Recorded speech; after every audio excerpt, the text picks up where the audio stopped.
Uran. Sak kecekelku kok. Kowe joget gleleng. Aku isane joget nguncalke sikil. Ora minggat kena cangkemmu modar.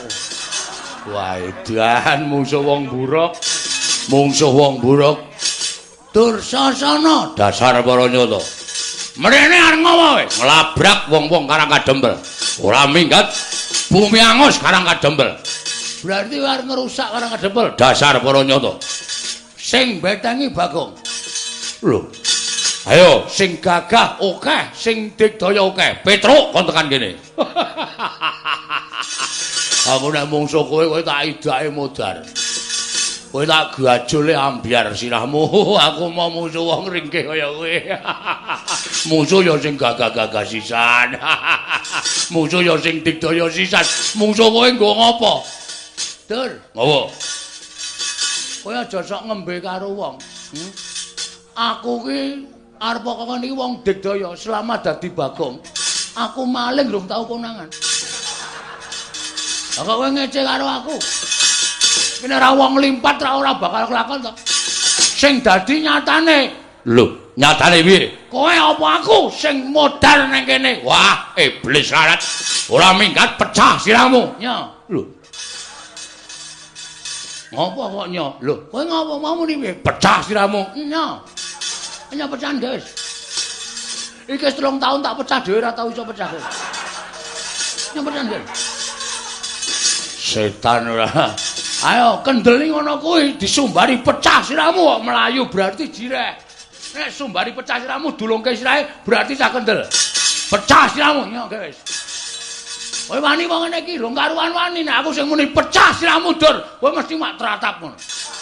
Nek aku ki wong uripe jeleh kok. Dadi nggo ngopo aku urip? Urip bendina meng nyaur 2000. Esuk 2000, awan 2000, sore 2000, tekor. Nyo. Edan ora edan serius iki nyo. Ngantem sak pol-polmu nek nganti iso pecah, meguru karo kowe 20 tahun aku sumpah, nyo. Weh, tenanan apa piye? Tenan. Yakin bola bokin. Sumpah. Ora bakal aku gawe-gawe nyo. Nek ya kuwi kowe ngantem aku sirahku ora pecah, gentenan kuwi adil. Gentenan piye? Genti aku njotos sirahmu. Lah ngono kuwi, kendel padha kendel. Mengkari kuat-kuatan sing sirahe empuk ya modar sik. Nya wis. Weh lah ngono kuwi ditampa ora penantangku. Wani wae, wani ya gak ditanya. Ping pira? Manut, aku ki ping pira-pira manut kok. Watone isih kuat aku isih gelem. Nya. Iya. Kendel tenan kowe. Wedi, nek aku madhep rene wedi, tak mungkur wis nyagene. Nyage wis. Nyobres ngono. Piye toh? Kene ora gelem, kene ora gelem. Maksud lu gimana? Iya, aku ki pangeran pati kok mung karo kere kok kalah kendel. Isin aku. Ambangane aku ndisiki kowe batur, aku dhisik ana. Nya ayo. Wedi saka arep mburi kok nya ayo. Kuwi ngapa tawa apa ngapa kuwi? Kaya aku iki lho nya. Lho, mat. Suwe mat. Diantem ya ora apa-apa. Mburi wae nya. Lho kene iki mat. Lho, ora gelis. Oh, mat ya mat nya ayo. Mburi kok nya ayo. Ngantem tenan modar tenan. Kaya aku lho nya, iso aku ya iya kok nya. Ayo areng apa? Mburi kok piye nya? Mburi nya. Padange cah kendel isih. Wis ya modar tenan. Yo serius yo. Ayo. Kowe sik aku sik manut. Manut. Nya aku sik nya, sampean pangeran pati tak punjung nya. Lek pecah, kowe lak domongi kok iki 3 tahun tak pecah kira tau pecah. Nya, nek sampean mecah sirahku sekali tonyo iso pecah, aku mengucapkan matur nuwun. Iya. Nya malah tok entengke patiku nya. Pecah sirahmu. Nya. Kowe iki domongi ngeyel, wis to? Lho, wis e. Lho. Wis to? Wis. Lho, kok ora krasa? Wah, lah demit ki. Wah, ngece tenan iki. Wis tak antem kok muli ra krasa. Edan. Wo, celeng tenan. Wah, wis ngantem to. Wis. Meneh ora? Ya meneh kene. Ya, tak hitungi lho iki wis pisan lho iki tambah meneh pindho. Ya. Engko balese pindho. Ya. Wah, dia-diamu e. Endi sing jebol? Mbok nek omong ki ra ngawur. Lho. Lho kowe mumet ya ora, kaget ya ora. Ayo ngene iki keahlianku. Ayo kene pindho apa tambah? Wis pindho wae. Ayo kene gentenan. Oh, aduh, modal iki. Iki adil ora kok modal adil. Ya, aduh, aduh, aduh, aduh. Aduh, aduh, aduh, aduh, aduh, aduh, aduh, aduh, aduh, duh, duh, duh, duh. Ora cerewet wae. Gek ngantem, aku kaya nyanyi malah. Yo. Bismillah. Yo. Kowe kabari sik sadurunge. Yo, piye? Wingi bar tak nggo ngantil sirah wedhuse pecah dadi papat. Wah, jangkeme. Tenane asli takono Petro. Wis rasa wae. Wes, utang loro rasa. Kene. Wah, modal tenan iki. Aduh. Aduh. Siap, siap. Wes. Akene mung semono. Wah. Gile, ayo, mbok ping 5 ngkas. Ta. Ya. Mati jenengan mati jenengan kowe. Kowe guyon kowe. Kowe guyon kowe. Aku ngantem tenan ya, Dur. Ming kekuatanku ki ming semono kowe. Ayo kene gentenan. Ya. Nah, lho. Nah. Ping 3 lho kowe. Ya. Kene. Nanti jajan. Mbok sing tenanan. Aku ki tenanan ya, Dur, yakin sumpah. Iki lho, sikilku sih. Lho, bledok mlayu rono. Iya. Pisan to lagian? Iya. Madhep mburi. Oke, iya. Waduh. Kurang pisan. Iya. Iya. Ta.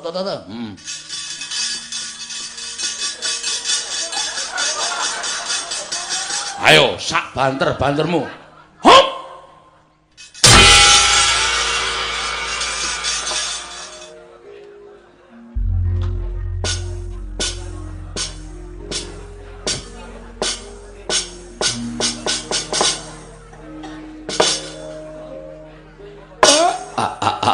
Blegegegugeg sak dulita. Mel. Kaya dene kejugrukan Wukir Sari kelepaning samudra madu. Ing atasipun namung sak sudung kula kemawon. Lah kok kerawuhan priyagung. Mboten mangling. Menika pepunden kula para Pandhawa, Den. Sinuwun Puntadewa kula ngaturaken sembah pangabekti kula kunjuk Ndara.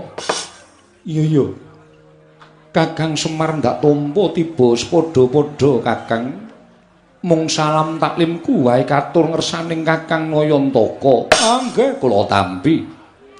Dadosaken bombong raos sing manahipun ing abdipun Semar dipun sekecakaken anggenipun lenggah Ndara. Ora kurang prayoga praptaning Puntadewana ing Karang Kadempel Kyai Semar Badranaya.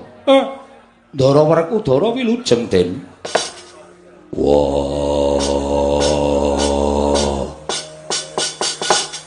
Semar hiyo slamet tekaku. Ora nemu lan sewiji apa. Aku ngaturake basa aku katura. Dipol Semar Badranaya.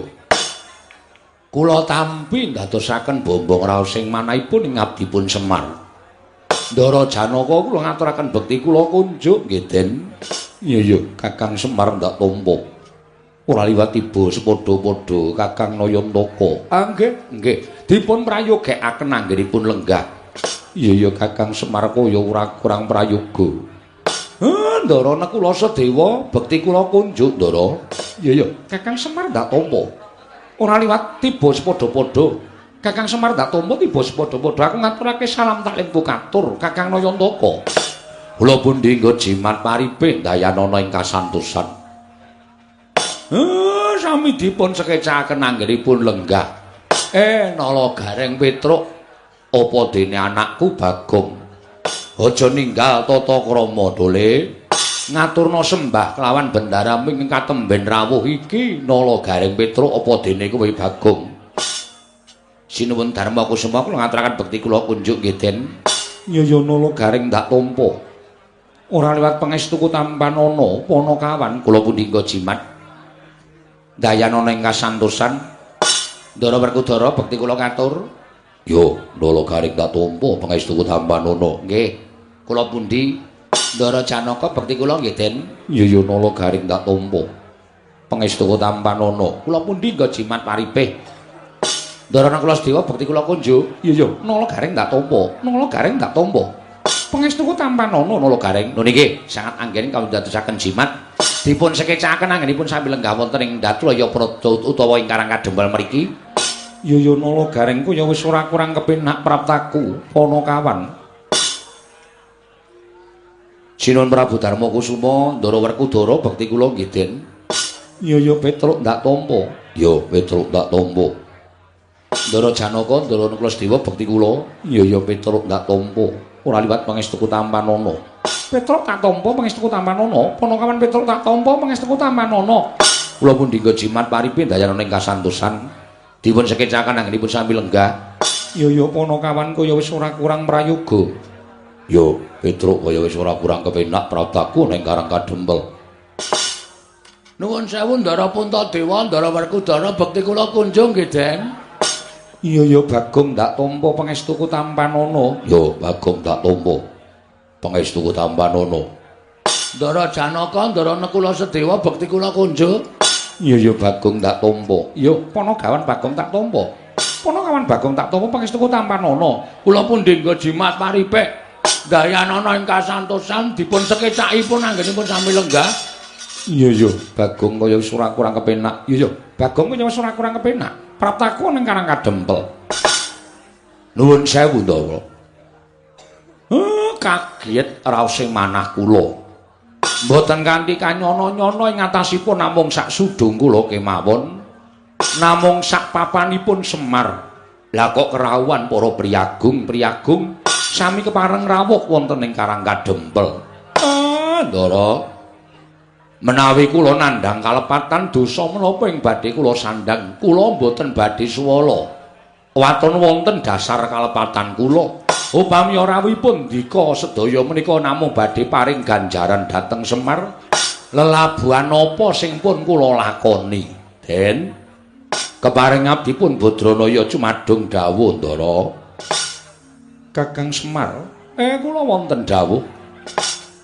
Aja kaduk ati kadron penampa Kakang Nayantaka sayektine praptaning punta sakadang ana ing Karang Kadempel jumbuh kelawan pawarta ingkang wis ndak tampa. Nalika semana tumuli aku rembugan kelawan kadangku ing Jodipati apa dene Madukara. Wondene gumalong ing rembug nalika semana daya-daya panjenengan ingsun bakal kadherekake sowan ana ing Karang Kadempel. Nuwun sewu. Kabar napa lho Den? Kula kok mboten ngertos malahe. Sampeyan krungu kabar napa babakan Karang Kadempel?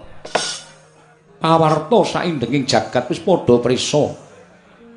Bebasan jagat iki nganti kebrebeken marang kumandhanging Kyai Semar nggone kepengin bakal mbangun jiwa. Kyai Semar malah praptaning Puntadewa ning Karang Kadempel sayekti bakal nyuwun priksa. Mungguh apa ta werdine ingkang wis sinebut bakal mbangun jiwa mau. Muga kepareng ana ambabarana marang punta sakadang.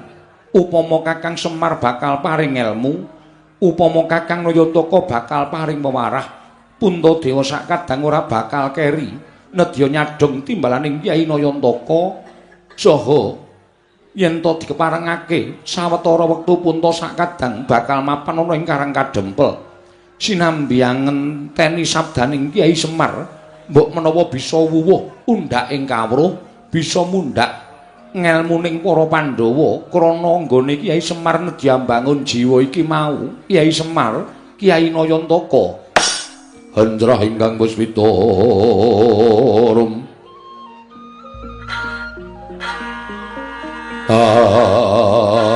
asilring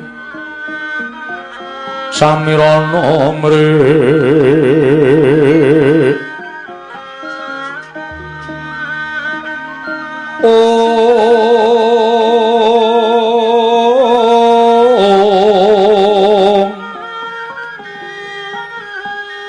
sekar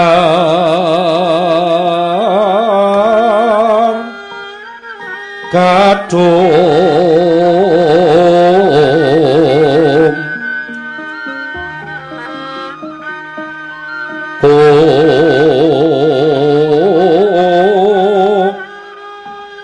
ngas kandanya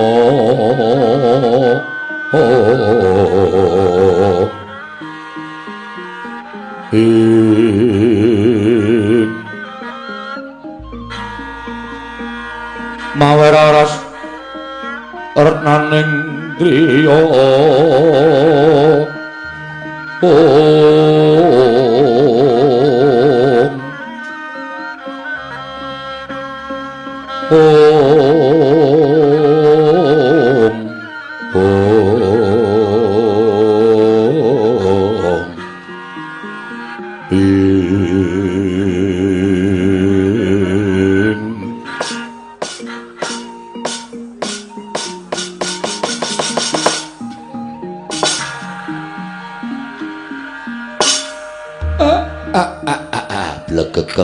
gugek sadulita mel mboten kanthi kanyana-nyana jebul bendara kula Pandhawa menika satunggiling satriya ingkang sami lantip panggrahitane nadyan dereng kawiyos sing ngatur nembe ginebeng wonten saklebeting manah kemawon lah kok tanggap ing sasmita kula ora percaya nek sampeyan krungu pawarta menika saking para kawula saking para nayaka ning merga sampeyan nggone Mahasingasamun wekasan saged maos batosipun Semar syukur ndara syukur niku tegese sampeyan-sampeyan satriya ingkang ora ninggal lan tiping panggrahita ora nggunakake tata lair tok ning sing manggunakake tata batin lah niki lho niki sing kula senengi enten mriki niki racak-racaking satriya yen wis kesinungan derajat pangkat kesinungan daya kawijayan sing ngungkuli marang sak pepadane niku adat sabene sing digunakake ming tata lair tok batin ora tau digunakake lha enten wonten niku kathah para satriya ingkang keseluruh dalan sing kleru keseluruh marga sing boten sak mestinipun mula Ndara jejering satriya menika kedang ginakaken paningal lair nanging paningaling batos sampun ngantos kantun amargi menapa menawi mboten ginakaken paningal batos badhe nungsang puyang numbuk bentus lampahipun iya Kyai Semar sabanjure aku nyuwun keterangan marang saka Kyai Semar Badranaya menggah apa ta wigatine dene Kyai Semar nedya mbabar mbangun jiwa mau sayektine kepiye niki mung rasa prihatin kula kok Den raos prihatin kula dhateng kawontenan sakmenika utamanipun kawontenan negari Ngamarta. Ngamarta menika dipunasta dening pepunjuling para satriya inggih ndika Pandhawa gangsal cacahipun jumbuh kalian dasar negari lan ugi jumbuh kalian panembahing titah.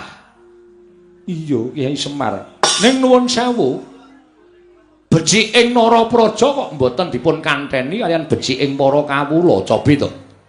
Nek sampeyan purun mandhap wonten ing Kitagara, langkung-langkung wonten ing Karang Pradisan, minggahing wonten ing Pardhen.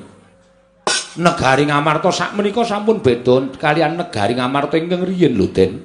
Negari Ngamarta sing biyen iku negara ingkang panjang punjung pasir pawukir Lojinawi gemah ripah karta tata raharja kawulane padha tentrem kawulane padha ayem boten suk-sukan pikire boten suk-sukan atine kabeh-kabeh duwe rasa hormat ngurmati marang sak pepadaning urip ing bab samukawisipun ning sakniki kok benten sakniki adoh sungsate kawula Ngamarta racak-racake padha nggugu karepe dhewe malah luwih-luwih ora percaya marang pernatan hukum negara Ngamarta sing digunakake hukum pribadi diri pribadine dhewe waton kasembadan sing gigayuh pundi-pundi kathah regejegan pundi-pundi kathah bentak sirah kawula pun boten tentrem gesanging kawula menika raosipun namung was-was kuwatir durga ngongso-ongso lan sapiturutipun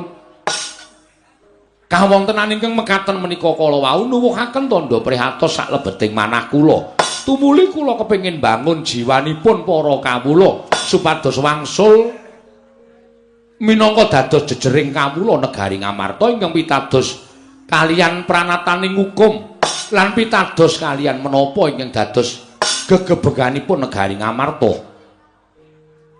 Kiai Semar yo pancen mengkono. Malah aku ngaturake panuwun Kiai dening atase ming sak Kiai Semar nanging banget nggone gatekake kahanan negara ing Ngamarta. Yen to pancen mengkono panjenengan ingsun rumangsa luput ing atase minangka jejering Nalindra ora mawas marang gelaring kahanan negara Ngamarta ingkang dak buru amung kanikmataning praja Ngamarta sartaning para nayaka Punggawa dene kawula dina samengko rumangsa dikiwakake dening Nalindra Ngamarta Prabu Darma Kusuma Kyai. Syukur Den. Wong niku lu apik-apike wong niku nek gelem ngakoni luput. Apik-apike menungsa niku nek gelem ngakoni salah. Ngoten. Nek sampeyan wis rumangsa kelimput anggenipun gatekaken para kawula niki dadi pratandha lan dadi pancatan anggen kula badhe bangun jiwanipun kawula sak negari Ngamarta jiwanipun para Pandhawa menika mangke badhe kasembadan matur suwun Ndara. Iya Kiai Semar wasipun sampeyan ampun kendhat anggenipun tansah netepi dhateng darmanipun utawi warah kawruhing kraton. Warah kawruhing kraton piye Kiai Semar? Napa kudu kula baleni melih? Mergi sampeyan pun diwulang duk nalika badhe jumeneng nata wonten negari Ngamarta duk nalika semanten. Warah kawruhing kraton menika tanganipun wonten 9 cacahipun. Ana 9 Kiai nggih. 1 wajibing ratu. Angka 2 pengageming ratu, angka 3 pambeganing ratu, angka 4 lelabuhaning ratu. Angka 5 kekasihing ratu, 6 patraping ratu, 7 gegayuhaning ratu, 8 junjunganing ratu, 9 bandaning ratu. Niki enten werdine dhewe-dhewe waton sampeyan boten ninggal cak-cakan sangang perkawis niku. Kula kinten sampeyan tetep ditresnani dening para kawula. Iya Kiai. Wajibing ratu menika kudu tansah anata, haniti, hamariksa sarta misesa dhateng para kawula menika wajibing ratu. Angka 2 pengageming ratu menika sampun ngantos tinggal marang pakarti sama beda dana denda. Mboten sah kula jlentrehke wong sak donya niku wis do ngerti kabeh tembung sama beda dana denda. Iya. Angka 3 pambeganing ratu sipating ratu kedah saged hamong, hamut, hamengku sarta hamangkat. Angka 3 lelabuhaning ratu anatepana berbudi bawa leksana animpuna ing aguna amumpuni ing kautaman. Angka 5 kekasihing ratu tumindak adil bener sentosa lan wibawa. Angka 6 patraping ratu nglunggana watak lan tumindak wicaksana wiwaha wisuda lan wiguna. Angka salajengipun 7 gegayuhaning ratu marsudi mrih hayu hayom hayem lan hangayani. Iya Kiai Semar. Angka 8 junjunganing ratu murih sageta jejeg adeging praja katentremaning kawula sambung memitran liyan praja kerukunaning bebrayan agung wondene ingkang pungkasan inggih menika pengageming ratu Nalindra kudu darbe kasekten kesabaran kawaskitan lan kapinteran mengkono Kyai sangang perkawis menika menawi dipun agem lan ditindakake kula kinten sampeyan tetep dadi junjunganing wong sak praja Ngamarta ning kejaba saka niku sasampunipun sampeyan dados junjungane wong sak negara Ngamarta tetep mulat karo kahanan negara tegesipun sampeyan kudu tansah mulat kaliyan kahananing para kawula ingkang panjenengan caketi sampun ngantos kawula ingkang mapan wonten ing kutha Gorotok ning klebu wonten Karang Pradesan wonten ing Parden Pagunungan kedah panjenengan caketi jer menika ugi kawula panjenengan aja mbanci ndemban siladan sing cedhak ratu mangrangkul sing adoh Nalindra mangsisihke niku mengke dadi srana tetel kapercayaning para kawula nek pun tetel kapercayaning para kawula nuwun sewu lho Den nuwun sewu ampuh dikaya ngapa kekuatan sampean ra iso ngalahke kekuataning kawula iya Kyai Semar aku ngrumangsani nggih syukur nek pun ngrumangsani kanthi cara mekaten monggo sakmenika wiwit dipun dandosi jiwaning para kawula srana sampun ngantos panjenengan ginakake Prabeya sampun ngantos panjenengan ginakake bondo donya ning rasa niku sing luwih wigati rasaning kawula mangcaketi sing mapan wonten ing Karang Pradesan sing mapan wonten ing pagunungan mang cedhaki mang raketi utawa mang dudul penggalihing para kawula nek kawula rumangsa dicaketi atine niku mengke kawula rasa mbok paringi bondo brana picis pun padha sengkut gumregut bangun negara lan mastuti marang pernataning hukum negara ing Ngamarta niku ning nek sampeyan bola-bali menggunakake brana picis niku ateges sampeyan gunakake cara-cara sing luput merga brana picis niku iso ngajeni sawijining wong iso Ndara saged pendak-pendak sampeyan paring brana picis pendak-pendak sampeyan paring dedana dhateng kawula saged ngajeni sampeyan ning nuwun sewu sing jeneng bondo niku iso entek nek bandane entek sing mangkeki brana picis sing ngajeni karo sampeyan wau nyedak mawon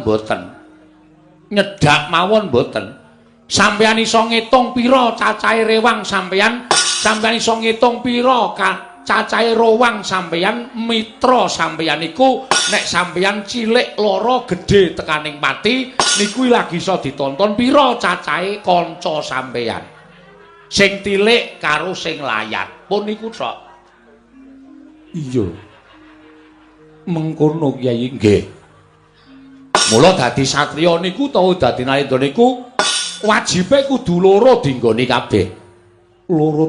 kabeh tegese kepiye ditresnani karo diajeni nek iso niku dienggo utawa iso digunakake utawa dilakoni mergo nek ming diajeni kaya kula crita wau nek wis entek bondo sampeyan blas ora bakal diajeni ning nek ditresnani niku luwih dhuwur derajate mbangane diajeni mergo nek ditresnani niku arep nuwun sewu sesuk kala mangsa panjenengan niku wis mboten wonten ning kuburan sampeyan diparani sanak kadang mitra kawruh tangga teparo dijalukke ngapura karo sing gawe urip niku tegese ditresnani ngoten nek pun ditresnani ngonten niku kepenak uripe ning carane supaya ditresnani niku sing angel paling ora kudu totoh rasa totoh bondo totoh raga lan sak piturute aja seneng mutangke budi aku labuh karo si A, aku labuh karo si kae, sesuk muga-muga nek aku kerepotan dilabuhi. Lah niku jenenge sampeyan tumandang ning mutangke budi, kanthi ikhlas, mboten sanduwe pamrih napa-napa. Rungokke, Tru. Kowe senengane nek labuh karo aku mesti ya mutangke budi. Wah, bapak nek do ngene iki kok ya ngendikane ya titis ya, Reng. Wah, bapak ki nek metu petake ya ora kaya Semar. Mula bapake diarani Sang Hyang Bathara Ismaya Ngejawantah. Lah iya. Aku seneng ngrungokke bapak nek kojah ngene iki iso temamem ning ati tenan ya Gong. Ra. Kok ora piye to? Awi Semar omong ngene ora tau percaya to. Ah kok kowe meneng wae. Meneng wae ndangku ngisra ndara-ndara Pandhawa do rawuh mrene. Kowe do percaya ora masalah. Nah aku ora kok. Nek Semar ki mandi omongane kowe ora aku wis sugih wingi-wingi. Nyatane seprene ya ijik kere kaya ngene kok. Weh. Ditresnani karo diajeni. Loro-lorone kudu dicakup wae lah. Ora arep tak gagas. Ya aja ngono ya. Iki arep dikaya ngapa iki bapak ngono lho. Mesti nek ngendika ki kadang kala ana mandine. Menungso siji lan sijine iki jarene duwe kodam dhewe-dhewe. Kodam apa? Kodam ki nek omong sok mandi. Kala mangsa kowe ngelokke bocah kandhane ngeyel njungkel ning dalan. Mongko lagi mandi-mandine omonganmu. Njungkel tenan bocahe. Oh, Nek bapak omong Bagong ora manut kere selawase. weh wis suwe nek le kere iki. Ora usah nganggo kodam wis ra duwe apa-apa. Nuwun sewu mboten sadirungokke omongane anak-anak kula. Wedhus-wedhus niki pancen angel dikandhani. Pun dinengke mawon mboten sapripun-pripun. Ya meng aku gumun ya, Tru. Gumun apa?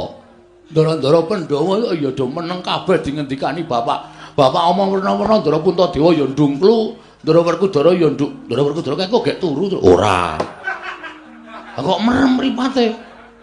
Aku ora merem, caidan. Syukur kowe krungu wong ora. Ha ketake kaya ketap-ketip nek ngantuk barang. Ora kaya Ndara Janaka ya ndungklu, Ndara Nekulasdewa ya kendelan. Wah, jan.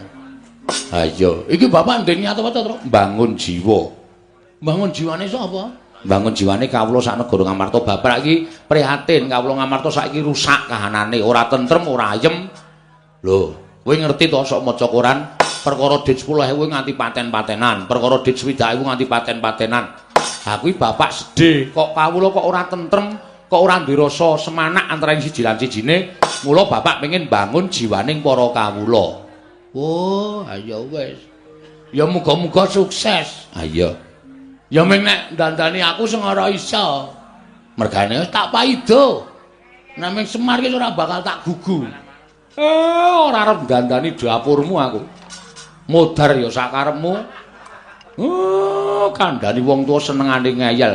Bapakmu ki lagi diagem omongane karo ndara-ndaramu, aja sok nyentulani bapakmu. Nek ora ana aku ya omong, nek ana aku tetep tak paido. Aku ora percaya kok. Aku wis ra kompak dhewe kok. Ra kompak piye? Anak-anake rupane do apa abang enom kowe kok brom dhewe kowe coba. Apa ya nganggo kompak jeneng panakawan ki seragam. Ora kok ndeweki. Iki kudu nganggo iki. Nek ora nganggo iki kok ndak dukani. Sapa sing dukani? Sinuwun Prabu Darmakusuma. Merga Sinuwun Prabu Darmakusuma kuwi wis sasmita karo aku kudu nganggo iki. Oh ya wis nek ana sing dawuh ya wis. Kyai Semar, kula Ndara. Kanthi cara mengkono Puntadewa nyuwun lawan Kyai Nayantaka. Nggih, keparengipun tuntunen laku ning Pandhawa supaya bisa mujudake negara ingkang kaya wingi uni Kyai Semar nadyan kudu apa wae ingkang katindakake upamana syarat sranane paringa pangandika kadangku papat ora bakal wegah nggone budidaya golek syarat srana. Wah, Semar yo yen pancen Pandhawa bali kaya wingi kudu ana syarat sranane paringa pangandikan. Mengko aku ingkang bakal golek syarat srana supaya iso kasembadan penjangkaning Semar nggone bakal bangun jiwaning kawula sak negara Ngamarta. Semar Badranaya. Om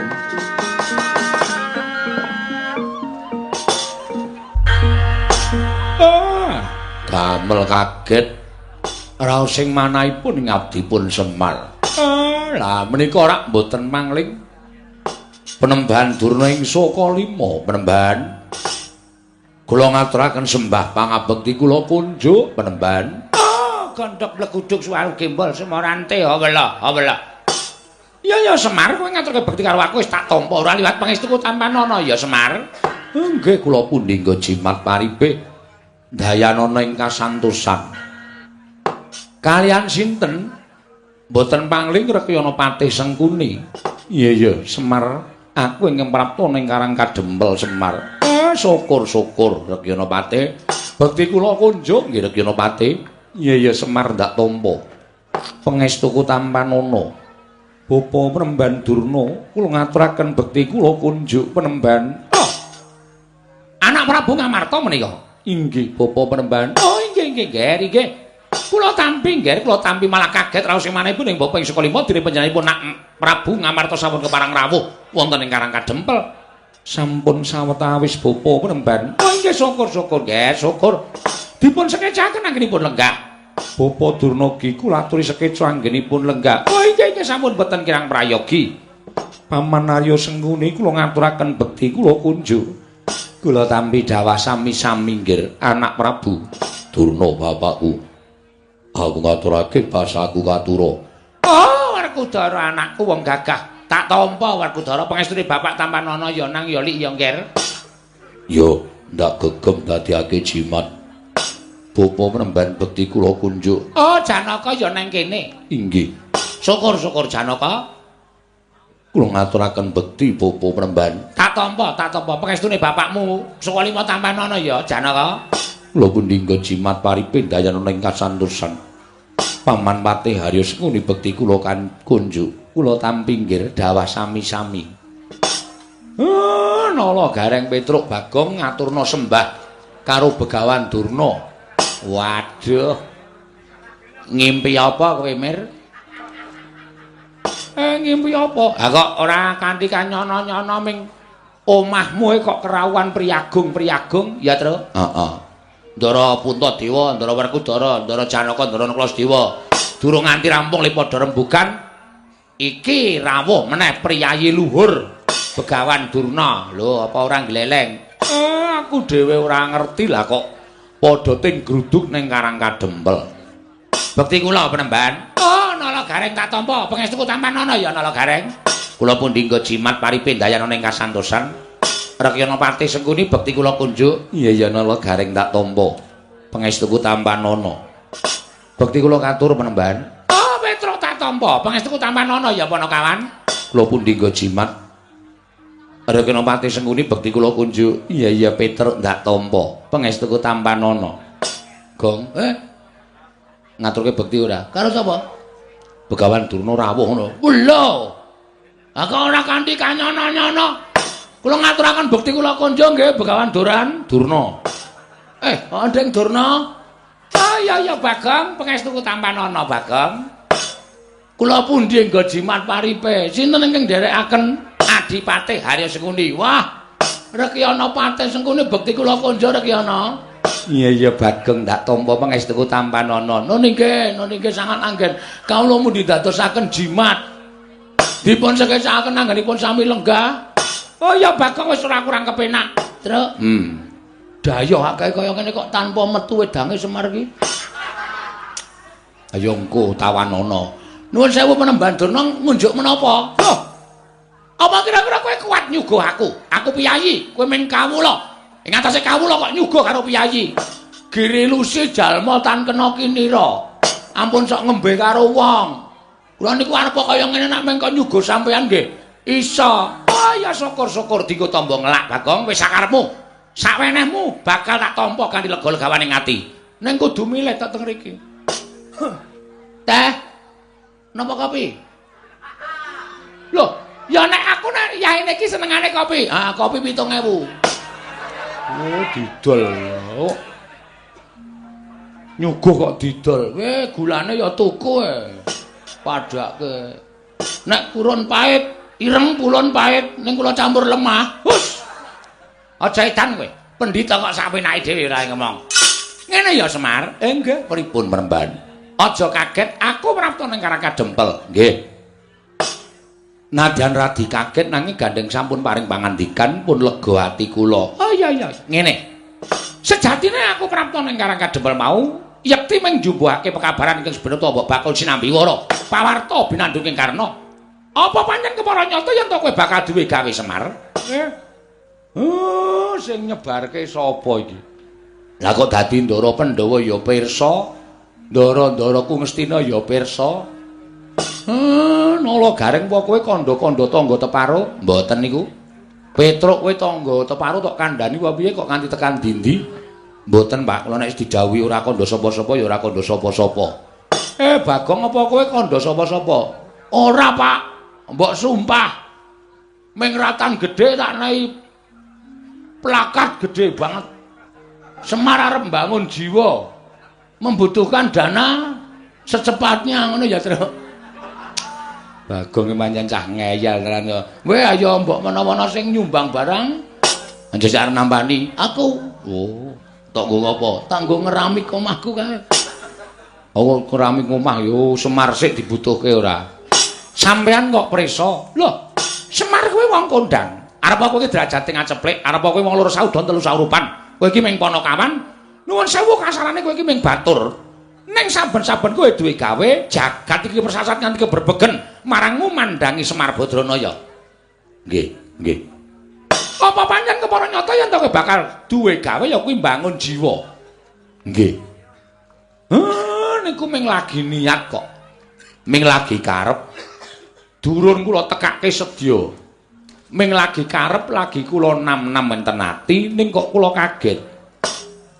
Sedaya sampun sami prisa. Loh, aku ora wis omong karo kowe to, kowe iki wong kondang, mula nek arep duwe gawe apa-apa kowe iki mesti tekan kono-kono padha ngerti ta.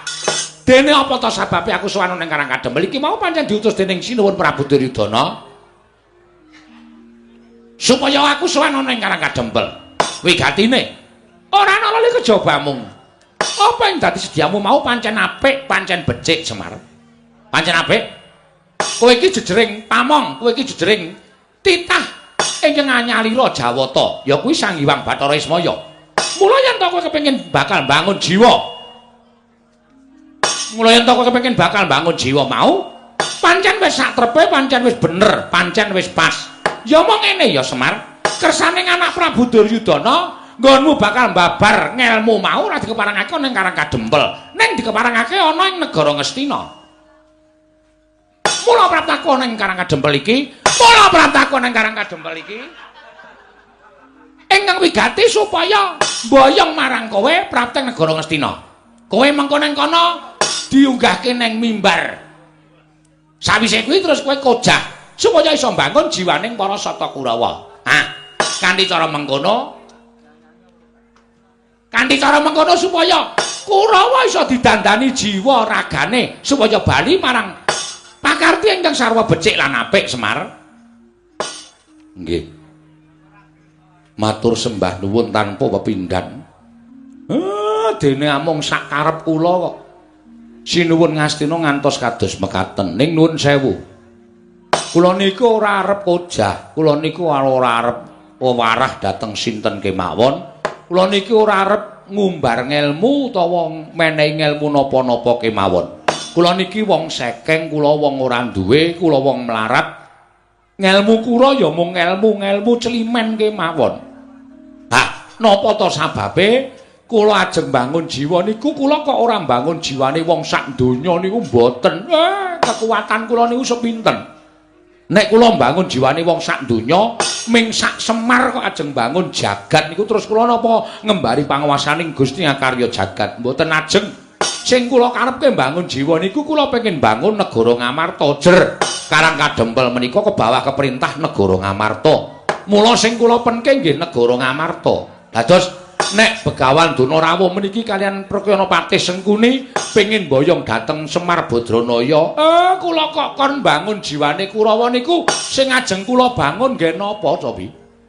Kurawa niku pun boten kurang-kurang derajat pangkat duwe bondo seprapat jagat darbeking Sinuwun Duryudana. 7 turunan boten entek. Dinggo dolanan kalih adi-adine kabeh nggih menika Sata Kurawa. Terus sing ajeng dibangun apa? Kula tak takon. Nek kula teng negara Ngastina niku ngibarate kaya dinguyahi segara. Teng mriku nggih pun lenggah pandhita ingkang kondang monyor-monyor inggih menika peparab Begawan Durna. Lah mung perkara kojah wewarah kawruhing urip kok dadak nggotong kere saking Karang Kadempel terus pujangganing Ngastina sing nami Begawan Durna niku nuwun sewu gaweane napa? Kula tak takon. Sing kudune dandani para Kurawa niku sampeyan dudu kok kula. Merga Kurawa niku murid sampeyan.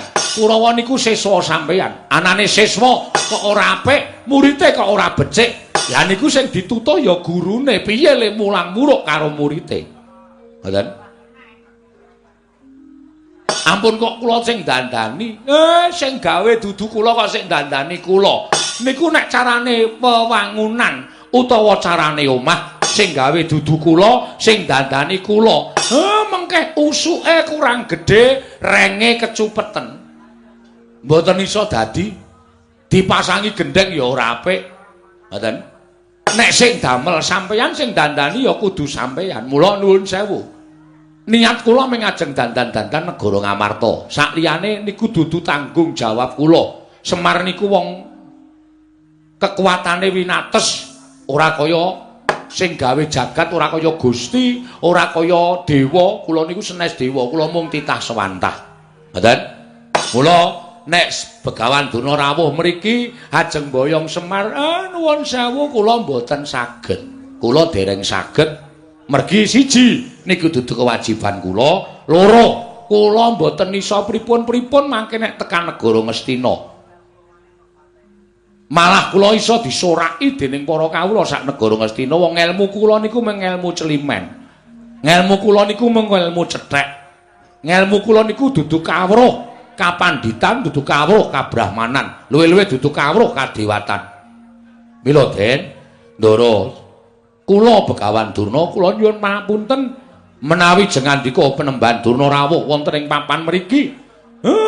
Badhe mboyong kula nek kula kon supaya teng negara Ngastina dandani para Sata Kurawa Blaka Suta kula ora iso, kula ora tekan. Ndak malah mengke ngebot-boti pikiran kula, sampeyan mang kondur kemawon. Sampeyan mang bali kemawon.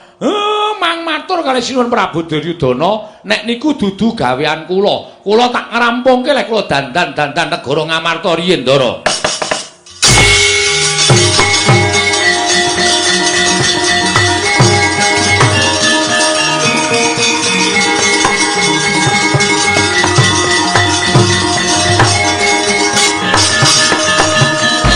Andita kang kinarya wangsit pindha kombang ngajaping tawang susuh angin ngendi nggone lole somo lante dawela lah kok dadi tekan semono nggonmu guneman Semar. Yen ngono cetha kowe yen to ngiwake marang para Sata Kurawa mongko sejatine kowe iki ora mung siswane utawa kowe iki ora mung pamomonging para Pandhawa. Ning klebu kowe iki pamomonging negara Ngastina. Elinga Semar. Pandhawa lan Kurawa kuwi padha-padha turasing Begawan Wiyasa ing Saptawarga. Lah kok dadi kowe mban cindhe mban siladan. Yen Pandhawa mbok ban cindhe, yen Kurawa mbok ban siladan. Ing atase aku apik-apik sowan ana ing Karang Kadempel mboyong marang kowe. Diutus dening anak Prabu Duryudana. Ning tinemune nggonmu wangsulan lah kok nyerekake pikire Begawan Durna. Nyerekake atining Begawan Durna. Mangke riyen kula nyerekke nggon apa? Kula omong niku kanggo kula tata. Aja nganti omongan kula menika damel serik penggalipun Begawan Durna. Lah kok saniki sampeyan ngendika kaya ngono. Lho, kowe ngandhake sing gawe Kurawa sapa? Kurawa mbiyen ibarate kaya dene wadah ingkang suwung. Sing iseni Begawan Durna, tak iseni ngelmu sing apik-apik. Terus kowe kandha karo Begawan Durna, kowe matur karo aku. Sing gawe Begawan Durna, sing dandani ya kudu Begawan Durna. Yen ngono terus Pendhita Ngastina kuwi gaweane apa? Nek perkara dandani Kurawa kok dadak kongkonan karo wong Karang Kadempel. Coba aku tak takon karo kowe. Apa kaya ngono kuwi ora nyerek-nyerekke ati? Nuwun sewu sampeyan niku Pendhita kok isih gampang kebranang penggalihe to. Sampeyan niku Pendhita kok isih gampang nesu. Monggo Pendhita niku watekane tanduk aris ulat manis ing cipta demen tetulung. Adoh penggawe cidra, ngalah tananggunggung diri gawe senenging liyan. Niku wateking Brahmana. Nek sampeyan nganggo serban kethu sarwa putih mongko durung iso ngleksanake sifat sing kula aturke, mboten sang nganggo kethu sampeyan. Ngangge caping mawon. Sampeyan durung iso nglakoni minangka dadi Brahmana ketitik sampeyan gampang murup atine. Gampang murup penggalihe. Nuwun sewu, Ndara. Nek sampeyan kaya ngoten niku wis memper nek Kurawa pancen pambegane sasar susur. Kurawa pambegane angkara murka. Kurawa niku sawijining wong sing wis ora iso didandani. Lah pripun? Lah wong gurune watake kaya ngono. Napa meneh Kurawane? Kowe aja wangku gawan ngawur. Sing marai Kurawa elek iki dudu Begawan Durna. Sinten nek dudu sampean? Iki sing nang mburiku iki. Sampeyan nak senengane kaya ngeten kok golek kanca lho. Wong kula ya ora ngapa-ngapa. Ben wong loro Dik Pate mengki ndak. Kula ora masa kijenan ora ndek kanca kaya. Niki sing gawe jar sing gulang-gulung karo Kurawa iki. Dudu aku. Dadi aja nyalah karo Begawan Durna. Nuwun sewu. Punta, sampeyan mboten sakakean gunem tanpa guna. Mboten sakakean pangandikan. Saniki sampeyan gelem kondur napa mboten? Mergo nek sampeyan taunana windanana lenggah teng Karang Kadempel, kula ora gelem bali, kula ora gelem diboyong teng negara Ngastina. Lah mbok sampeyan ngenteni tekan jaman apa mawon, Semar ora bakal pindah saka Karang Kadempel. Lho, nek ngono kowe pancen niat ora gelem tak boyong nang negara Ngastina. Monggo Semar. Ya aku diweling dening anak Prabu Duryudana, Bapak Durna menawi mboten saged boyong Semar wonten negari Ngastina. Ateges Bapak Durna menika mboten lahir batin anggenipun sumuyut ngayom wonten negari Ngastina. Ateges aku padha karo ora dianggep ana negara Ngastina. Mula tinimbang aku bali ana negara Ngastina ora boyong nglawan kowe. Luwung kowe bakal naruda paripeksa. Lah nak tenan to. Kriwikan dadi grojogan geguyon dadi tangisan. Sampeyan ngomong kaya ngoten niku ampun gawe nesune anak-anak kula. Mengkene anak kula salah siji wonten sing nesu. Kula ora tanggung niki cah awur-awuran kabeh. Sampeyan iki nek pendhita elek derajate ming mergo dinggo awur-awuran kali anak-anak kula niku kula ora tanggung. Aku ora wedi karo anak-anakmu. Kuwase kowe gelem mangkat apa ora? Yen kowe ora gelem mangkat, ora mung kowe sing tak katutke dosane. Ning klebu Karang Kadempel kene bakal tak katutke dosane. Yen perlu Karang Kadempel tak bumi angus legane atiku. Terus? Nesu ora kowe? Ora. Bagong kuwi sing biasane nesu ora, Gong. Oh. Dian. Gong. Gong, ngapa? Durna teko. Ngapa Durna? Omong karo bapak. Heeh, omong piye? Bapak arep diboyong ning negara Ngastina. Terus bapak emoh. Goblok kok Semar iki. Lho. Ah wis seneng karo bapane ngono goblok to. Goblok. Ah ning Ngastina ki bandane mengalir. Nek Semar gelem dadi pamonging para Kurawa ki sugih wingi-wingi ora ketayalan ngrekoso uripe kaya ngene. Sik to aku tak neluske omonganku. Semar ora gelem. Dasare Semar arep bangun jiwa negara Ngamarta. Jiwane kawula sak negara Ngamarta dibangun karo bapak. Heeh. Lah Sinuwun Duryudana mireng. Heeh. Bareng Sinuwun Duryudana mireng, Sinuwun Duryudana kepengin diwejang karo bapak Semar. Mula bapak Semar arep digawa ning negara Ngastina. Terus bapak emoh. Dasare ngapa sih? Bapak kepengin rampungke pakaryane negara Ngamarta. Tur kuwi dudu gaweane bapak. Kuwi dudu kewajibane bapak. Dandani Kurawa kuwi dudu kewajibane bapak. Sing bapak duwe kewajiban iki dandani para Pandhawa. Heeh. Durna Sumbar. Ngene piye? Nek Semar ora gelem tak boyong ning negara Ngastina, tak ruda paripeksa. Wis ben. Lho. Ora nesu, Gong. Ora ana sing nyangkut keamanan Karang Kadempel. Kuwi pribadine Semar karo Durna. Masa aku kok nesu? Lah kowe iki anake sapa? Anake Semar. Ah Semar dingonone kok kowe ora nesu. Piye? Semar dingonone kok kowe ora nesu. Ah ora aku masuk angine Semar atilek kok. Tanteni dina rong dina telung dina kok tanpa jedul. Bareng ketemu ing waras le. Aku arep muni dengkulmu mlocot.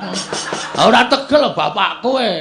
Ha iya, ning ana sing kata-kata sing jajahe kowe iso marai nesu. Piye kata-katane? Kata-katane piye kata-katane?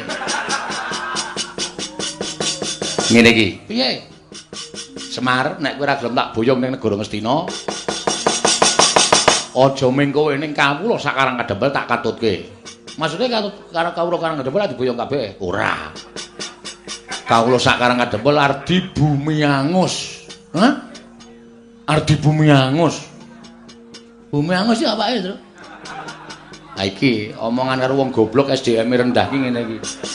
Di bumi angus ki mbok menawa arep digawe sungsang bawana balik nek perlu Karang Kadempel arep diobong karo Begawan Durna. Cangkeme sapa kuwi? Nek ora metu golek rokok sik. Nyemelange. Sapa terus sing muni ngono kuwi? Begawan Durna. Yakin? Yakin. Kok nek aku nesu kok kowe ngapusi? Ora. Aku krungu dhewe. Kowe lho iki? Heeh. Asli to? Asli. Nesu aku.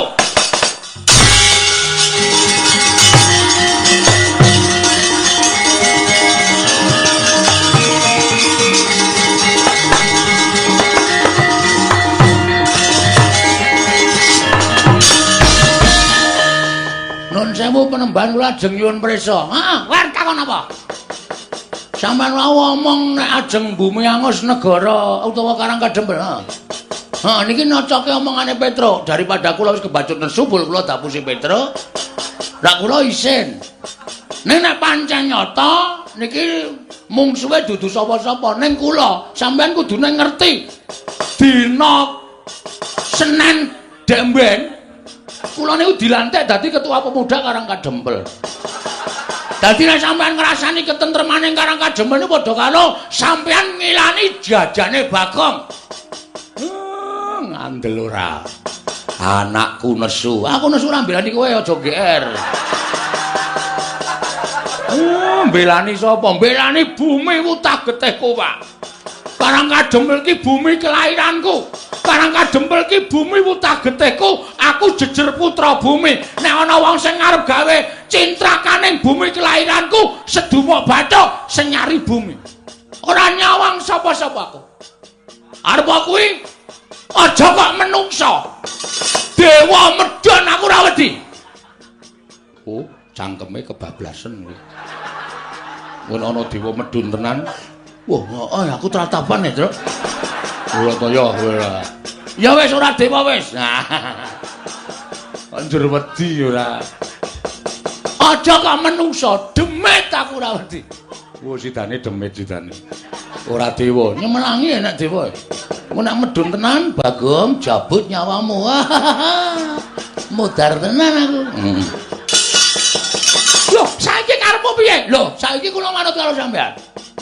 Nek sampean ajeng boyong Semar, Semar ora gelem niku pribadi perkara sampean karo Semar. Ora masalah, monggo arep dirembuk cara piye ora masalah. Nek sampean aja nganti ngatutke Karang Kadempel.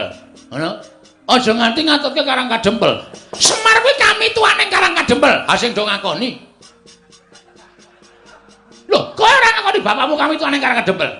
Kula niku anake ora percaya karo Semar. Nek Semar diganggu gawe mongko menyangkut suasana ketentraman Karang Kadempel ya maaf terpaksa kula wani karo sapa wae.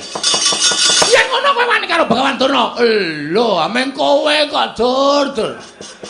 Aku kowe sumbar meniki yen ngono kowe wani karo Begawan Durna. Rangkep apa itu ora bakal tak tinggal loncat. Kowe ora ngerti Bagong nek wis nesu kok. Rumangsane. Iki tengike ra jamak-jamak. Keleke sabune garing barang ora dibilasi. Ana banyune entek lagi sabunane. Mulai yang tak anduki. Piye to le? Wis meneng apa? Loh, nek ngono kowe dadi palanging Begawan Durna. Mepalangi aku mergo kowe ngrasani Karang Kadempel kok. Kowe aja pisan-pisan ngrasani Karang Kadempel. Nek kowe ngrasani Karang Kadempel dudu ajanging Semar. Kowe iki mau apa ya jenenge? Ora to ya kowe. Ngono apa maksude? Dudu Semar sing ngadepi. Dudu Semar sing ngadepi. Ning Bagong, jajane Bagong sing dienggo ajanging peperangan. Wah, edian. Gleleng tenan cah iki. Ya kuwi. Durna iki biasane sok nggawa Kurawa. Durna ora temandang sing maju Kurawa. Kowe nggawa Kurawa? Heeh. 100. Mbok dilongi. Wong Kurawa 100 kok kon ngelongi. Wong nantang kok bareng krungu ana Kurawa 100 kok tratapan ora. Aku ora bakal mundur sejangka. Nek mungsuh Begawan Durna, ngendi papane wong neter kanthi dayan. Wah, panes maning jajaran sertane bawana. Yen ngono Bagong sing palangi niate Begawan Durna. Ayo. Kowe ngecak pirang dina? Kowe ngecak apa? Ora bakal tak tinggal loncat. Mati Begawan Durna musuh Bagong luwung ora urip nang alam padang. Oi!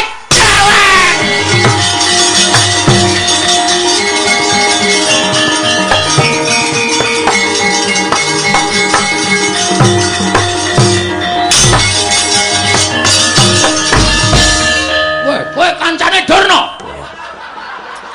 Wong ora ngawur kowe iki. Dara Werkudara kok dunake kancane Durna ngeplak aku kowe. Wah, Caidan. Kowe ngerti ora? Ora. Kowe lagi arep tak kandhani ora sawangsulan sik. Kowe ngerti ora? Ngerti. Aja wangsulan sik. Oh iya. Ora Kang Seno. Kowe ngerti ora? Napa? Durna kuwi sapa? Durna ya Durna sapa? Engko tak ngomongke Durna kuwi Duryudana ya ora bener. Durna ya Durna. Ora ana Durna liyane iki mau ya Durna. Yen kowe ora ngerti tak kandhani. Heeh, piye? Wah, ora basa. Wah iya lali. Nggih pripun? Aku anggere nesu ngene iki saka-saka ora tak basani. Kae saka-saka pangan kabeh soalé. Durna kuwi guruku. Lho. Wis lulus durung? Aja edan. Durna kuwi guruku. Yen kowe wani karo Durna, bapakku padha karo wani karo Werkudara. Saiki ora usah mungsuh Kurawa. Aja mungsuh Durna, mungsuhe Werkudara. Kowe wani nendang Durna bapakku. Aku sing ora nrimake. Kowe ngapa ta iki? Mudhar kowe. Wis masalah Gong, asli iki wis. Ha kowe ya kemanen kudune nyawang kiwa tengen sik. Ana sapa, lenggah sapa lagi wani. Aku ora nyawang. Banyu suci Perwitasari, Ndara Werkudara kuwi sing maringi sapa? Begawan Durna sing nuduhke dalane kayugung susu ing angin sing maringi sapa? Begawan Durna. Mula Ndara Werkudara iki nganggep Durna iki bapakne. Ha kok kowe wani karo Durna? Ups. Guayane ups barang. Agi kelingan aku. Nggih nyon ngapunten Esmosi. Apa? Esmosi. Esmosi iki apa? Nesu, emosi kula. Oh, cerewet banget ya. Gek idune muncrat-muncrat. Nang rayu sondol nganggo. Niki mbiyen iki kulino bal-balan soalnya dadi heading. Langsung kontal Durna. Wah. Janaka ya anake Durna iki muridé Durna. Nek nganti Janaka ora trima mungsuhmu dudu Durna. Ning karo Werkudara karo Janaka. Apok ra iso wae kowe plorak-plorok mripate. Kalah cacak menang cacak kok. Terus maklutsu Wale maksud lu yen pancen garwane karo Durna mungsuhe dudu sapa-sapa mungsuhe Werkudara. oke gong sadar gong cerewet menengo wis ben tak niati kabeh niate pancen arep mungsuhi Bagong ora masalah nek sampean belani karo Begawan Durna mboten napa-napa dikira kula wedi karo sampean wis biyen tekan saiki ora arep wedi Bagong karo Werkudara ngerti kaya ngono ta blusuk nang kalen biyen dek cilik kowe sing ngomong sapa mbok mikir sampean niku cilik tak totke nang ndi dolan nang ndi tak totke nganti sirah tanggo sikil tanggo sirah manggagas lelabuhane Durna karo Bagong gedhe sapa rarake ati lho piye kae nesu kok nangis Gong ngeleh oh terus semangat le oke semangat rumangsane wadake hah aku lak takon terus sampean tak kandhani nggih sampean aja ngawur sampean aja ngawur ngakoni Durna guru sampean nek sampean gelem menggalit kanthi permana jati banyu suci Perwitasari niku sing duduke dudu Durna kuwi lha iki Bagong tenanan iki dudu Durna Mas ora ro nangis Gong sing tetek wetenge mak senut. Anggere tanggo bengok mak senut.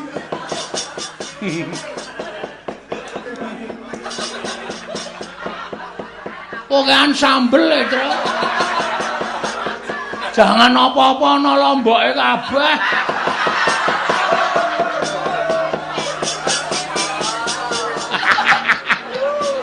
Isa-isane kok terus kaya tak cuciki nganti.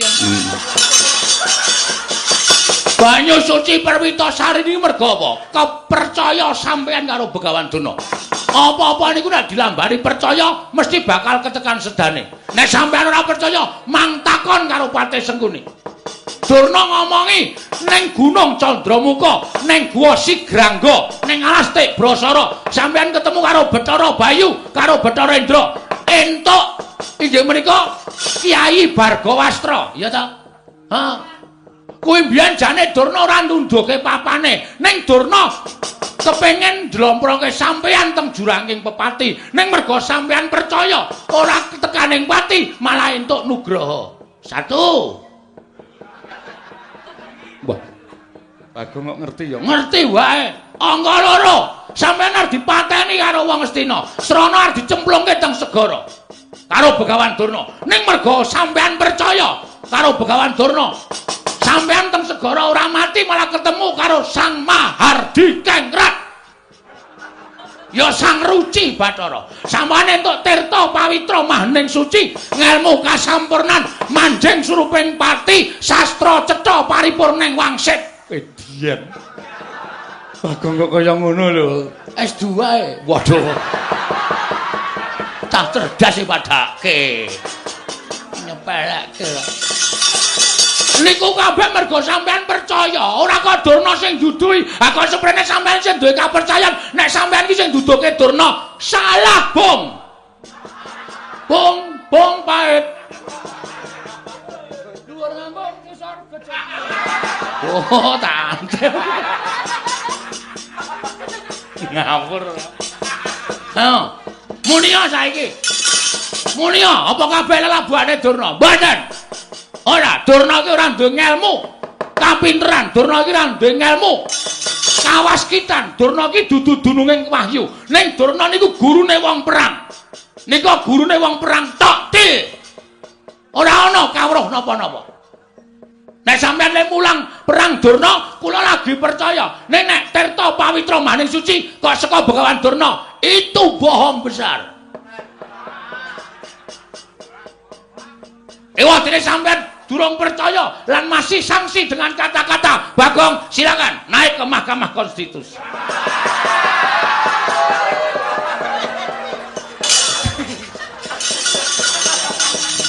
Wis rampung ya, Gong. Hah, wis apa? Wis.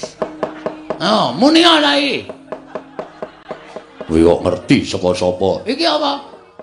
Iki Vespa iki, Vespa ndasmu kuwi. Ora nesu. Ah kaya Vespa tenan emang. Iki kaya plentronge. Oh, iki kaya ngarep kae bemper ngarep. Iki sedele nang kene. Busine ngupil ora? Ora. Nek ngupil tak resikane ora tak totok gundulmu. Busi wis ora kanggo gawe. Disetater ra tau. Katakono wis iki sing ngomong. Dadi sampean aja banget golek sampean ngendika kaya ngoten niku anggepe kaya njur menang-menangan dhewe. Apa anggepe sampean nganggep Durna bapak niku ana batine apa? Ora ana. Sesuk ora urung sampean iki mungsuh bapakmu dhewe. Mungsuh Begawan Durna. Monggo sampean nek tresna karo Begawan Durna, sok Bratayuda sampean bakal dipateni karo Durna. Kok ora kaya bengi iki to ya. Cerdas men to cah iki. Ya kala-kala Ren. Kala iki pokoke aku 3 sasi adol Bagong. Ayo. Kok adol Bagong? Ah lakon kok jaluke mung Bagong metu sore. Mbah aku lagi dadi rol tahun iki ya ora apa-apa. Ya wis ben pun man gagas. Nek pancen mang timbang-timbang omongane Bagong niku salah, mang nutuh Bagong. Kabeh niku bener dan fakta dengan apa? Apa jenenge, Tru? Ah ora ngerti sarta omongke apa. Oh jenenge Alah apa? Jenenge Sprinter. kuwi Vespa. Apa jenenge? Fakta dan kabulasi. Kabulasi nyetrum ndasmu iki kok. Kabulasi nggo montor kok kabulasi. Wis ngono wae. Pikiran nek dikira omongane Bagong salah.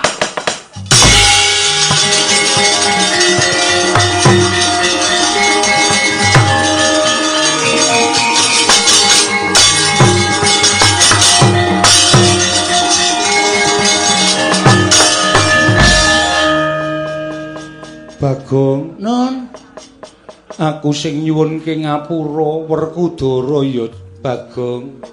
ha iki piye mbok ngene iki? Bagong, aku suwunke pangapura. Bagong, ayo derekno aku tuku sikat gigi. Oh wis tau dijak Bagong. Wis aku kerep Ndara Puntadewa ki Nalendra ora tau perang, ora tau nesu mung blonjo. Anggere ana Indomaret mandeg. Sing ngrasake jundi Bagong. Tak icipi sik, niki. Terus dibandemke aku wis tok cokot. Nggih, ngun ngapunten kula kepeksa ning ngonten niku merga kula mung dunungke mawon kok sinuwun. Iya iya. Bagong ngaturke panuwun tanpa pepindhan Werkudara. Nggih. Ana tetembungan bathuk bolo isi madu. Ya mung Panakawan Bagong ingkang satemene wis bisa narbuka penggali ing siadi. Mula aja banget-banget nggonmu tansah ngegungake apa kang dadi penemumu kuwi penemu sing paling bener. Wah, ya wis. Werkudara, Apa? njaluka ngapura karo Bagong, kowe salah. Kae wong tuwa, kae sing momong kowe mundhak mengko uripmu sasar susur lan kuwalat. Bagong. Apa? Wah, iki arep aleman iki ngene iki. Ya aleman ya aleman. Terus main gagar otak. Aku entuk masak sithik kowe iki. Mangsaku kok. Ndara Werkudara iki le nimbali wit tenanan Bagong wis halus ngono ngopo. Arep tak gawe angel kok ya men. Lah ngono ya sapenake dhewe. Bagong, Nun. jarine mbarep kakangku. Kowe bathuk bolo isi madu, Bagong aku kleru. Aku njaluk ngapura. Sonara dibaleni. Ora. Ngono kuwi ya. Apa-apa kok njur anggere wani Durna Ardiwangi, wani Durna Ardiwangi. Durna iki anggepe apamu? Iya. Ngene nganggo pikiran ora waton nesu. Ora kok waton sapenake dhewe apa-apa ki dipetung aku omong ngene iki tuna bathine piye, aku omong ngene tuna bathine piye. Ngono kuwi ora njur dumeng kegongke aku Satria Digdaya sapa-sapa arep tak salahke sapa-sapa arep tak salahke anjur sak kepenake dhewe. Setan ora basa. Aku ora basa kok, Tru. Ora. Wah ora krasa. Ngapunten nggih, Den. Nggih ngoten niku pokoke intine ngoten niku. Iya. Tiba sepadha-padha. Iya. Aku kelingan kowe mbiyen sok momong aku. Ora mengsok. Sasan pendak dina. Anggere rados wis didodhok lawange. Jeng jeng jeng Bagong. Terke nang kono. Wah sarungan tok. Ya tak tutke to sampean. Sampean kelingan mboten? Jaman teng kebon nika. Dolan nang tengah alas nang kebon. Bagong, iki ana jangkrik dikedhuk. Bareng kula kedhuk terus Yo, matur nuwun. terus mangke nggih to. Setan wong tua kok ngedhuk lemah. Bareng wis jeglong terus menggo. Wis tau Bagong, wis mantol tenan aku. Asem kok. Akhire ling ngedhuki padase atos banget e. Juluk-juluk bareng jero iki terus dhek mekangkang kae. Matur nuwun. Oh, nakal ora jamak-jamak.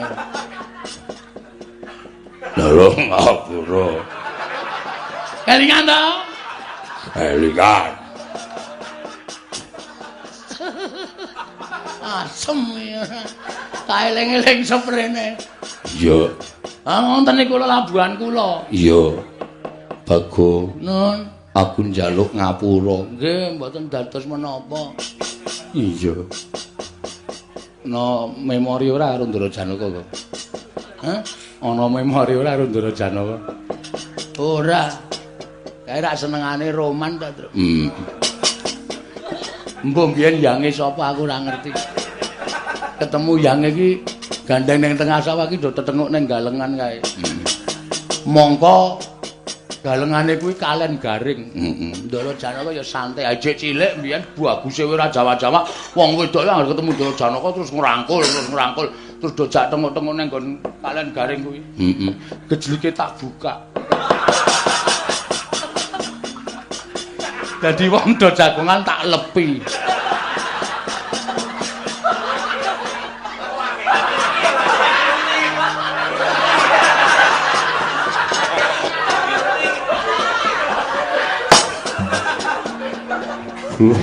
Kula rak bingung. Wong bar garing apik-apik kok.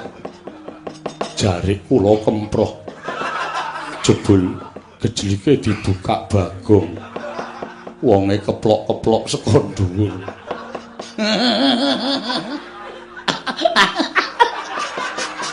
Lek kemekelen kok kakek ora.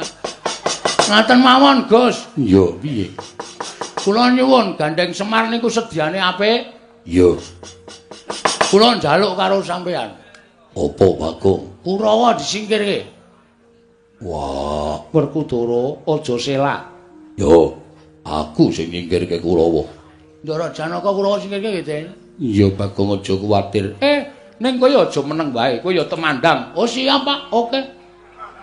Petruk Gareng ya temandang iki desamu kudu kok gawe tentrem. Nggih, Pak, ngestaken dawuh. Nggih, Pak, ngestaken dawuh. Mengke kula tandangane kali Petruk nek kira-kira ketemper yudane ya Ndara Werkudara Ndara Janaka nggih ngewangi. Yo aja kuwatir. Iya, aja kuwatir. Nek ngoten niki ben tentrem sik Karang Kadempel. Iya, Kyai Semar Sabanjure tasih wonten ingkang kula ajeng-ajeng. Tasih wonten ingkang kula arep-arep. sapa sing mbok arep-arep lan sapa sing mbok ajeng-ajeng utawa mbok arep-arep praptana ing Karang Kadempel Kyai Semar. Mboten sanes sinuwun Darawati kali sinuwun Mandura menapa ta sebabipun kekalih menika mboten saged pisah kalian para Pandhawa. Margi menika tasih turas Mandura.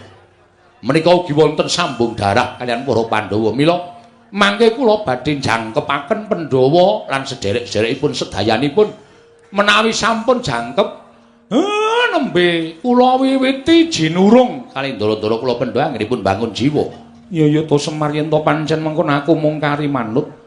Ndara Puntadewa monggo kula dherekaken manjing Balewisma sak pejagung Caturnetra kalih kula. Iya ayo tak dherekake Kyai Semar. Ndara Werkudara Ndara Janaka kula nyuwun ketentremaning Karang Kadempel. Yo Semar aja kuwatir. Monggo aku tak kongkonan anak-anakku. Ya Semar aja kuwatir monggo aku tak kongkonan anak-anakku. Petruk Gareng Bagong katenteman Karang Kadempel reksanen. Nggih Pak, ngestaken dawuh. Nggih ngestaken dawuh. Purna gatining paranggilan. Sanodasa kundur ngedatun jeluk saking dampar kula kenapit gambaran gading kadhiraken sangganing para Banjedi manggung ketanggung Joko Paloro-loro. Ing sami ngampil upacaraning keprabon. Kawis tinggal saking Mandura tindaknya Sri Nararata Kyai Semar Badranaya nganti kaya gumebyar candrane. Sindene ana 7. Sing mepet aku iki sinden weton Banyuwangi. Kok iso entuk sinden Banyuwangi? Sekolah ning Institut Seni Indonesia Yogyakarta. Oh. Kyai Banyuwangi ya trah seni Ngono. Sing jejere kuwi Mbak Orisa Widyasari saka Ngayu Jakarta uga SSN Sarjana Seni. Sing jejere kuwi Mbak Elisa Orkarus Alaso. Oh. Sing lagi ngetop ning YouTube lan warung-warung obat terdekat. Iya. Mbak Elisa. Iya. Iya, sekolah ning S1 lulus seni pedalangan isi, S2 jurusan psikologi. Oh. Jejere Mbak Tatin Lestari Handayani. Ayo weton saka Ngayu Jakarta, weton saka Kulon Progo. Oh, ngono ya, Mak. Kaya padha Bu Maryam. Oh. Maryam ki bakul gethuk, Tatin bakul geblek. Oh. Geblek-geblek kulon praga no. Iya. Ya. Ya mung urung patek laris mergo urung patek mateng. Wah iya. Kanggere dodol umur 45 50 kae mulai mateng gebleke wis rasah dingat-nget wis enak dipangan. Iya, jejere meneh Mbak Ayu Purwalestari weton saka Kulon Progo, Bantul. Ya, Kulon Progo kok Bantul. Saka Kulon Progo pindah ning Bantul. Oh. Ngayu Jakarta sijine Mbak Wahyu Krisnawati weton saka Sleman. Ya. Sijine meneh Mbak Prastiwi. Ya, weton saka Waduk Gajah Mungkur. Aja ngawur kowe iki senengane. Ae Mbak Yuku. Oh iya. Ae sing mau sing digoleki karo lagi teko wis ana penonton sing nakoki, Bu Prastiwi niku bentuke kaya ngapa? Niki sementen niki. Niki lho, mumpung lagi turu niki kaya tugelan telo aku ya. Ngawur. Lah nek jingkrung cilik banget enak. Iya. Ya ora apa-apa, Mak. Ayo diaturke dhisik caping gunung panyuwunane saka panjenengane Bapak. Bapak Basuki, ya kagem Bapak Saino lan Ibu Maryam, ya saka sapa? Sindene durutke sisan, ya ngene iki. Iso marai jantung. Heeh. Kok iso marai jantung? Lho, lah aku wis ngalami kok mula aku ya iso nyebut kaya ngono. Tau ngalami, tau. Le nyangik ning daerah Jogja kono ning lor anu lapangan Trirenggo kono. Desane dusune jenenge PP, dusun PP. Sindenku sing siji ki rada kocluk ya. Iya. Aku anggere ana sinden rada aneh-aneh ngene mesti takjak kok. Iya. Lagi dicatet iki lho. Wah. Ya wis ben. Ayo, Marisa. Ana tela. Ana tela. Ayo. Kok dawa-dawa. Banyu anu lemahe atos ki telane golek nggon sing empuk-empuk. Mula dawa ora mlembung ning dawa. Terus Perkawinan emas Pak Saino kalian garwa mugi sedaya panjang yuswa. amin. Saino lho, ora Sena lho. Meh padha ya. Iya. Saino. Saino tudrak. Ha iya. Pak Saino iki ora tau narkoba, mulane ning dalan iku tulisane Saino tudrak. Heeh. Iya, mangga jejere Mbak Elisa, ayo Mbak. Aduh adem. Aduh. Pengen kemulan. Terus? Mugi Pak Saino lan Bu Maryam Ya. tansah lumintu karaharja. Amin ya. Ayo Tin, ganti kowe Tin. Ya. Ana ula Ana ula. kok marani aku. Ya paling seneng karo kowe ulane. Terus? Kula ya seneng. Iya. Mugi Oh, dadak. mugi keluarga Pak Saino Heeh. tansah rahayu. Tansah rahayu. Ya jejere Mbak Ayu. Tuku bayam. Tuku bayem. Iki mesti Bu Maryam iki. Soalnya gampang dibedhek dhewe. Anggere tiba Bu Maryam. Terus Ditaleni kenceng. ditaleni kenceng. Terus Mugi Pak Saino kalian Bu sinten? Maryam Bu Maryam tansah langgeng. tansah langgeng bagas waras ya. Ayo Mbak Wahyu.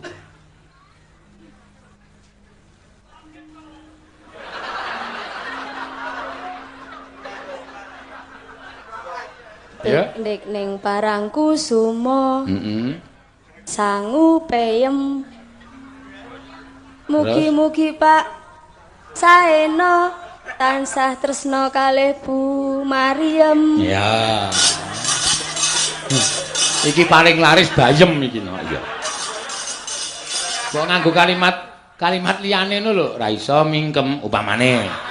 Ya, ku ya tiba ayam tentrem, tempe bacem, Tahu bacem. Wis. Ya jajare Mbak Prastiwi yo. Ha Mbak Yuku iki tersayang. Ning Pasar Solo. Hah? Pasar Solo. Ning Pasar Solo. Tuku apem. Mariem meneh tiba em kok. Mugi Pak Siono. Weh. Saina kok seana. Mugi Pak Saino lan Bu Marijem. Yem. Oh. Jem to. Nggih. Mugi Pak Saino lan Bu Marijem.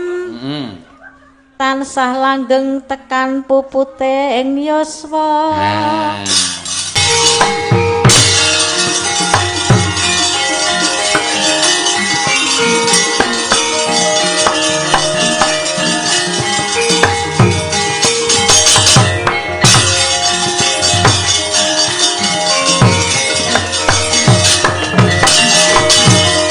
Rejo mangawur-awur-wurahan Dengarane ngajure gong maguru gongso tetek kaya butula ora mandrite turangga esti rekatak ning kang dwaja